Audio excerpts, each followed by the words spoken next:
प्रस्तुत है पटना जिले की हलचल। इसे प्रस्तुत कर रहे हैं हमारे संवाददाता आशीष रंजन। छठ महापर्व के अवसर पर शुक्रवार को श्रद्धालुओं ने उगते सूर्य को अर्घ दिया। लाखों की संख्या में श्रद्धालु दीघा घाट, पाटी पुल घाट और कंगन घाट सहित पटना के विभिन्न घाटों पर पहुंचे। राजधानी के 102 गंगा घाटों, 63 तालाबों और 45 पार्कों में छठ महापर्व का सफलतापूर्वक आयोजन हुआ। इस दौरान गंगा घाटों पर सुरक्षा के व्यापक इंतजाम किए गए थे। लोक गायिका शारदा सिन्हा का दिल्ली के एम्स में इलाज के दौरान निधन हो गया। उनके अंतिम दर्शन के लिए उनका पार्थिव शरीर पटना स्थित आवास पर लाया गया। गुलबी घाट पर उनका राजकीय सम्मान के साथ अंतिम संस्कार हुआ, जहां उनके बेटे अंशुमान ने उन्हें मुखाग्नि दी। मुख्यमंत्री नीतीश कुमार, भाजपा के राष्ट्रीय अध्यक्ष जेपी नड्डा समेत कई प्रतिष्ठित हस्तियों ने उनके आवास पर जाकर उन्हें श्रद्धांजलि अर्पित की। प्रधानमंत्री नरेंद्र मोदी ने पटना एम्स में वर्चुअल माध्यम से लगभग 36 करोड़ रुपए की विभिन्न स्वास्थ्य योजनाओं का शुभारंभ किया।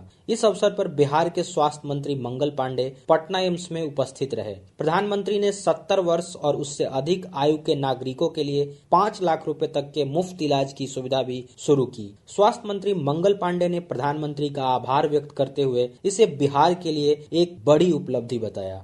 आज देश के आदरणीय प्रधानमंत्री नरेंद्र मोदी जी के द्वारा देश के विभिन्न क्षेत्रों में लगभग 12,900 करोड़ रुपए की विभिन्न योजनाओं का उद्घाटन और शिलान्यास हुआ। स्वास्थ्य, शिक्षा और स्वास्थ्य सेवा के क्षेत्र, इसके लिए मैं आदरणीय प्रधानमंत्री जी का आभार भी व्यक्त करता हूं। पटना के पास बिहटा में बिहार के पहले ड्राई पोर्ट और इनलैंड कंटेनर डिपो का उद्घाटन उद्योग मंत्री नीतीश मिश्रा ने किया। उद्घाटन के बाद पहला कंटेनर रूस के लिए रवाना किया गया। इस पोर्ट के चालू होने से बिहार के उत्पाद अब देश के साथ साथ विदेशों में भी पहुंचेंगे। उद्योग मंत्री नीतीश मिश्रा ने कहा कि ड्राई पोर्ट की स्थापना से प्रदेश की औद्योगिक प्रगति को नई दिशा मिलेगी और व्यापारियों को बंदरगाह पर निर्भर नहीं रहना पड़ेगा। बिहार लैंडलॉक्ड है, हमारे पास पोर्ट्स नहीं है, लेकिन ड्राई पोर्ट के आ जाने से और इनलैंड कंटेनर की शुरुआत होने से देश के भीतर भी जो हमारा कार्गो का मूवमेंट है या हमारे जो प्रोडक्ट या जो उत्पाद बिहार में बनते हैं उसका मूवमेंट आसान होगा, सरल होगा, कम कीमत पर होगा और साथ ही जो अगर हमको विदेश भी भेजना है वो भी इस सेंटर के माध्यम से हम कर पाएंगे। कला, संस्कृति एवं युवा विभाग के तत्वावधान में पहली बार पटना के ताज होटल में बिहार फिल्म कॉन्क्लेव 2024 का आयोजन किया गया।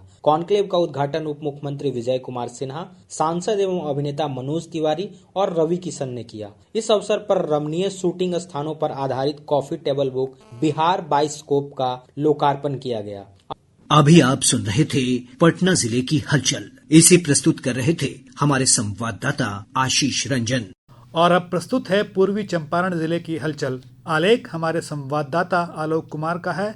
इसे प्रस्तुत कर रहे हैं समी अहमद। पूर्वी चंपारण जिले में लोक आस्था का महापर्व श्रद्धा और उल्लास के वातावरण में संपन्न हो गया। जिले में मोतिहारी समेत अन्य विभिन्न स्थानों पर छठ घाटों को आकर्षक तरीके से सजाया गया था। कल शाम अस्ताचलगामी सूर्य को अर्घ अर्पित किया गया। वहीं आज सुबह श्रद्धालुओं ने उगते हुए सूर्य की उपासना की। इधर छठ घाटों पर श्रद्धालुओं की भीड़ के प्रबंधन के लिए जिला प्रशासन द्वारा सुरक्षा के व्यापक इंतजाम किए गए थे। अरेराज में 2 दिवसीय श्री सोमेश्वर नाथ महोत्सव 2024 का उद्घाटन 4 नवंबर को हुआ। लोक आस्था के महापर्व छठ की पूर्व संध्या पर अरेराज कॉलेज के मैदान में इस कार्यक्रम का उद्घाटन सांसद और पूर्व केंद्रीय कृषि मंत्री राधा मोहन सिंह ने किया। महोत्सव में पार्श्व गायिका श्वेता पंडित ने फिल्मी, सूफी, भोजपुरी और अपनी भक्ति गीतों से लोगों को मंत्र मुग्ध कर दिया। महोत्सव में अपूर्व प्रियदर्शी, ऐश्वर्य निगम, दीपाली सहाय और हास्य कलाकार सुनील पाल ने भी अपनी प्रस्तुति दी।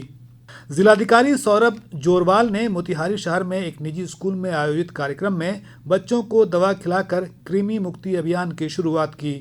इस दौरान एल्बेंडाजोल की दवा खिलाकर बच्चों को स्वस्थ रखने का संकल्प लिया गया। जिलाधिकारी ने कहा कि बच्चों के स्वास्थ्य को कृमि प्रभावित करता है, जिसके कारण बच्चों का शारीरिक, मानसिक विकास अवरुद्ध हो जाता है, जिससे बचाव के लिए अभिभावकों को सजग रहना जरूरी है। जिले में भाजपा की ओर से सदस्यता अभियान चलाया जा रहा है। पिछले दिनों पूर्वी चंपारण जिले में केंद्रीय कोयला राज्य मंत्री सतीश चंद्र दुबे ने पिपरा विधानसभा क्षेत्र से सदस्यता अभियान की शुरुआत की। सदस्यता अभियान शुभारंभ को लेकर कार्यक्रम का आयोजन किया गया था। इस मौके पर श्री दुबे ने कार्यकर्ताओं को आगामी 2025 विधानसभा चुनाव को ध्यान में रखते हुए बूथ स्तर पर ज्यादा से ज्यादा सदस्य बनाने की अपील की। अभी आप सुन रहे थे पूर्वी चंपारण जिले की हलचल। आलेख हमारे संवाददाता आलोक कुमार का था। इसे प्रस्तुत कर रहे थे समी अहमद।